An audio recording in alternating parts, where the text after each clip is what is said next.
Okay, so we're on the countdown here. It looks like about 1:30, and then we should be good.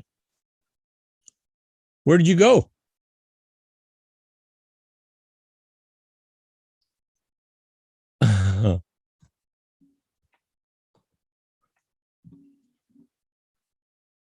Hell. Oh, darn.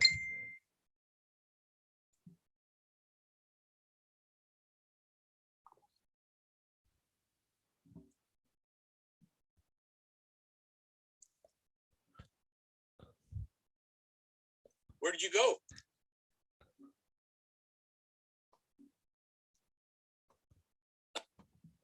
Hi there. Okay. I think we're live. Oh, there it is. There he is.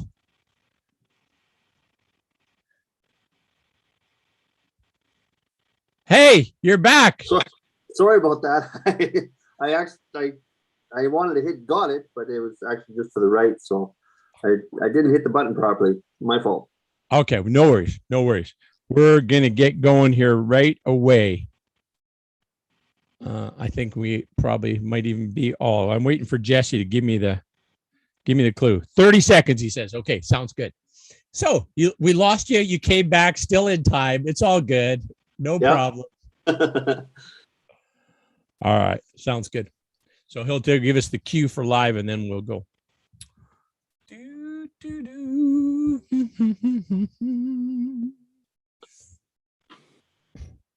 Okay, welcome to Meet Your Mayor Taber. My name's Alan Friesen. I have Rick Papadinitz. Is that close? Papadinitz? Close. Papadinitz. Yeah. Papadinitz. Okay, so Rick is running for mayor for the town of Taber. It is a town. It's not a city. It's a town. Town of Taber is running for mayor for town of Taber. We've interviewed a couple of the other mayoral candidates, and Rick wants to kind of share about, of course, his connection to Taber. There's going to be a lot of work if you're a mayor of Taber. Why is it important to be mayor of Taber? Why is Taber a great community to be involved with and try and make it even a better place? Well, Alan, I'm running on your local choice for mayor. So I've grown up here. I was born here. I was raised here. And I've been very involved with the community over the past 46 years of my life. I've been very involved. My parents were always involved in the community, and I think this is a highlight to continue on with the growth. And my plan is to do 2 full terms as mayor if I get in, and after that I'll step aside and let somebody else run. So that's my plan. I've been involved with the town for a very long time, and volunteer levels and council. I was on council for 7 years, deputy mayor 3 times, so I've already got the experience. So I thought, yeah, I could run and definitely help out our community. So you're not currently on council? You were on council previously and not currently today. Is that correct? That's right. I stepped away from council. I was there for seven years, 2 full terms. Yeah. I stepped away because our local chamber needed help, and I became president of the chamber, and now I did 2 years as a president and 2 years past president. So yeah, so I needed to do that and definitely volunteer and definitely get to know the community and get to know the 230 businesses that were involved with the chamber at the time. I think the numbers have come down from the chamber, but yeah, we definitely got to know a lot of the businesses and got to know a little bit more about the community when I did 230 that. businesses are part of the Taber chamber were? Taber and so it's Taber and district. It used to be Vauxhall, all the Vauxhall members, but Vauxhall split off and became their own chamber of commerce. So wow, that's a very, very active chamber, for a community Taber size to have Taber and area to have that many businesses part of it. That's huge. So Rick, do you then have a good idea of how much work's involved? You've got the council experience, you've done the deputy mayor thing, so you know what kind of commitment and time that you're kind of signing up for to do the mayor gig. Yes. Yeah, after talking to Andy, I've had lots of good conversations with Mayor Andrew Prokop, and we've worked well together in the past on different projects, and when I was on council, we worked well together. So it's not that I want to change gears. I just know that I've got some different experience than the mayor right now, and I'm younger. I'm a lot younger, and I think to have goals and move forward with them goals. I think I could definitely fill the position. It's 50 hours a week, guaranteed 50 hours a week, and I'm willing to put in not only that time but more time. Got it. Because you're in a position with your work life, your career life, that you have found that kind of time available to be able to put in that 50 or 60 or 70 hours a week, whatever it's going to take. Yeah, in the past I've done carpentry work and management work, and I've been noticing projects for the town. They're not being built with a adequate amount of budget or adequate amount of construction experience behind it. So you can see the council right now and the mayor don't have a lot of construction experience, whereas my experience with construction would come in very handy for the community, and I could probably find some quick ways to cut costs and save the taxpayers dollars, because it's not our money that we're spending, it's the taxpayers money that we're spending as council and mayor. Understand. When we talked about an hour ago on the phone, you were up on a roof doing some roofing. You're like a hands-on kind of guy. Oh yeah, I'm not scared to get dirty and not scared of hard work. That's one thing that's I've never been scared of. I always represent the workers, right? So yeah, that's part of my platform, approachability. That's one of my 7-point platform is approachability. So I'm definitely very approachable. And when and if I do become mayor, I think we need to remove the barriers to see the mayor. Currently, there's 5 doors to go through before you can even see the mayor. So I think the mayor needs to, and the whole town needs to look at that and say, hey, we need to be approachable. We need to have the mayor have an open door policy and be able to come in and see them and be transparent that way, to be able to come in for the seniors too. Like the seniors need to be able to come in and see the mayor whenever they can. And I definitely have an open door policy and allow anybody to come in and have conversations with me. All right. So what you're saying is you've got some experience from the past. You've got the time and the energy to commit, and the big thing that you think you can bring to it is your business experience, especially your construction experience, and also your willingness to have an open door policy kind of a thing, right?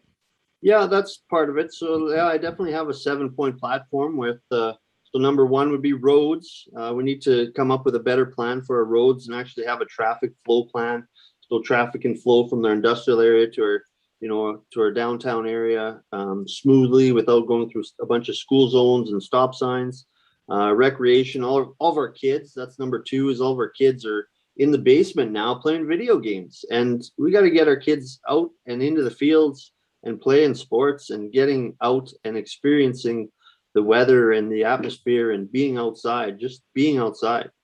Number 3 is economic development deficiency. So right now, a lot of the home-based businesses in our community don't have room to expand into a small shop, like a $400 or $500 rental shop. You find that a lot of times these businesses are leaving the community and going into the MD to find a smaller shop rental on a farm or something like that. So we need to retain our businesses and have that smaller economic development availability. Number 4, as I touched on before, was approachability for seniors and community members. Number 5 is business and community recovery programs. So COVID has taken a huge toll on our entire community, our entire country. A lot of businesses have shut down. A lot of people are suffering. A lot of businesses are suffering. I'd like to see a 4% cut in taxes over 4 years. I watched the town of Chestermere do a 8% cut on their utility bills, and I think if the town was able to do a 4% cut over 4 years, it'd be available to help our community and our businesses in the community, right? Tabor on a global level is number 6, and that's something I like to touch on. Tabor is such a center hub for all of our vegetables, potatoes, corn, peas, carrots, and onions. The big 5 vegetables. We need to use that as But like, Rick, just clarify. Tabor is number 6 globally in terms of No, ag production for a community their size, or what?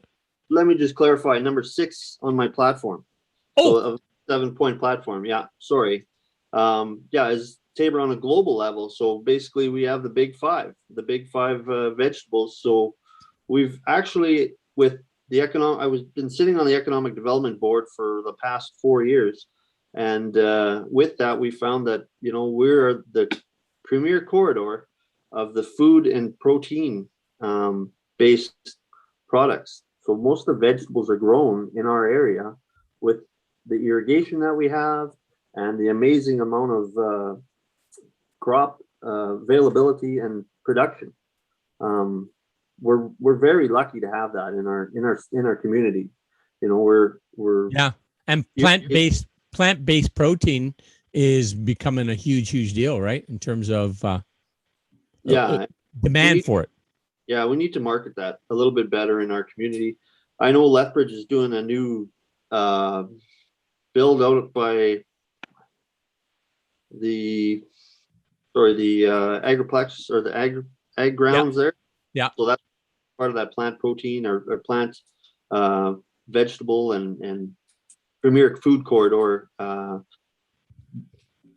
guess I'd call it the premier food corridor.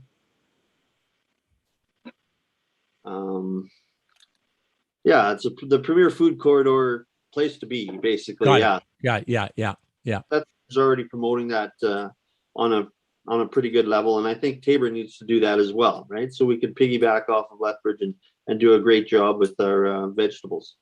I think it's super center. Is that what, or super something, or super site, or super? Isn't that what the term is for the corridor, the plant-based food production corridor, or something? Yeah, it's a super corridor, basically where all the food is produced. Right? Most of the plant protein and vegetables are grown right here in Southern Africa, right? So, and number 7 on my platform, but last but not least, definitely not least, it is youth work. I believe the town needs to provide programs and sponsorship to help kids get involved with newer sports. There's different sports out there. Every day you see kids getting involved with different sports. Like who would have known that in the 80s that there was going to be scooters and kids are going to be all over town on these 2-wheel scooters, right? So we need to be able to be ready and support kids with sponsorship on little programs like that. Like the town needs to help out there. So that's my 7 platform. Perfect. Well, Rick, if unless you have something else you want to share with our viewers, I just want to wish you success at the polls and with your mayoralty run. It sounds like Tabor's in very good hands with the options available for mayor. You got some pretty strong. You got strong people for that position. So, yeah, Alan, I just want to wish the other 2 candidates the best of luck as well, and just so everybody knows out there in TV land and internet land that I really enjoy working with these other 2 members, and I don't think we can have a better choice between the 3 of us for mayor. So we have a great group of guys and a great council that we're ready to work with, and I think the teamwork in this community is very well known. And just seeing all the candidates that's running, I wish everybody the best of luck, and I can't wait to see what comes out on October 18th as the team Tabor. So show up and cast your vote October 18th. Very nice to chat with you. Keep yourself well, Rick.